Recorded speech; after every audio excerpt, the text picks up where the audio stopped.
ત્વમેવ સર્વમ મમ રંગદેવ.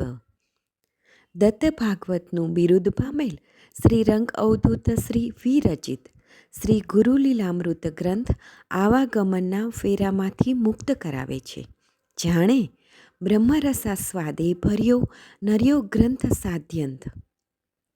આ વરદ અને ઔપાસનિક ગ્રંથને રંગબાળ શ્રી જગદીશાનંદજીએ સરળ અને સંક્ષિપ્ત ગદ્ય લેખન રૂપે વર્ષના દરેક દિવસ માટે એક પેજ તેમ 364 પેજમાં આ શ્રીરંગ બ્રહ્મરસાસ્વાદનું સર્વને રસપાન કરાવ્યું છે. તે ક્રમમાં દરરોજ શ્રવણ કરીએ. દત્તબાવનીના ગાન પછી આ એક એક પેજનું પઠન કરવું શ્રેયસ્કર છે. સપ્તાહ 11 બુધવાર. નિરંજન કહે છે, હે અલખજી, મને અહીં જરા શંકા કુશંકા થાય છે કે આવા પ્રખર ઋષિઓ દેવતાઓ જો પોતાની દ્રષ્ટિ માત્રથી કે પોતાના કૃપા આશીષ વચનથી જ જો માયાવી અનિષ્ટ તત્વો નષ્ટ થઈ જતા હોય તો પેલા તાવીજ અને મંત્ર શું એ સાચું છે? એક ઊનના દોરામાં કે તેની ગાંઠ બાંધતા કે ચાંદી તાંબાનું કે સોનાનું માદળિયું ગળામાં લટકાવી પહેરતા, બાહુ પર બાંધતા કે કમર પર બાંધતા અનિષ્ટ તત્વો ગભરાઈને જેની તેની પાસે આવી શકતા નથી કે આવા તાવીજ ધારણ કરનારને સ્પર્શ પણ કરી શકતા નથી. આજથી પૂર્વના અને હાલના વર્તમાન જગતમાં શું એ સત્ય છે? પ્રભુ માફ કરજો, મને આમાં કંઈ સમજાતું નથી કે આવડી મોટી કાયા અને ક્યાં 5-6 ઇંચનો દોરો કે 1 ઇંચનું તાવીજ અને બીજું શું એ દોરો કે તાવીજ બનાવી આપનાર જે તે તાંત્રિકો શું સાચા હશે? તો શું એ તાંત્રિકો જ દેવો ન બની શકે? આ મંત્રતંત્ર વિદ્યા સાચી હોય તો જગતમાં કેટલાક લોકો કેટલીક બાબતે દુઃખી કેમ છે? પ્રભુ, મારા મનની આ શંકા કુશંકા દૂર કરો. અલખજી કહે છે, ભલા નિરંજન, આ મંત્રતંત્ર પણ એક 14 વિદ્યામાંની શક્તિ છે.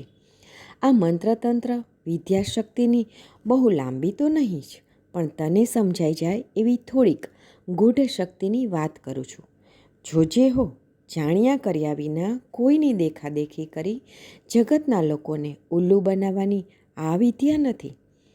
ટૂંકમાં કહું છું, કોઈ પણ મંત્ર જેટલા શુદ્ધ, આચાર વિચાર અને સર્વજન હિતાર્થે અતિ પ્રાચીન થઈને જેના અજપા જપ અથવા જે તે મંત્રને સિદ્ધ કરવાની જેટલી સંખ્યાની ગણતરીથી જેનું તપ, જપ, સાધન, સાત્વિક મન, બુદ્ધિ, ચિત્તની એકાગ્રતાથી સાધના સિદ્ધ થતાં જ તે મંત્ર શક્તિનો પ્રભાવ જે તે સાધક પર તેના પ્રત્યેક પંચતત્વમાં, પંચ પ્રાણમાં, પંચ જ્ઞાનેન્દ્રિયમાં, પંચ કર્મેન્દ્રિયમાં, તેના શ્વાસોની પૂરક સ્થિતિમાં સ્થિર કરી તેને કુંભક દ્વારા પૂર્ણરૂપે તનના પ્રત્યેક અંગે અંગમાં તેને સ્થાપિત કરી તેને પ્રત્યેક પળે શ્વાસના પ્રવાહમાં પરોવી લેતા જે તે મંત્ર સિદ્ધ થાય છે.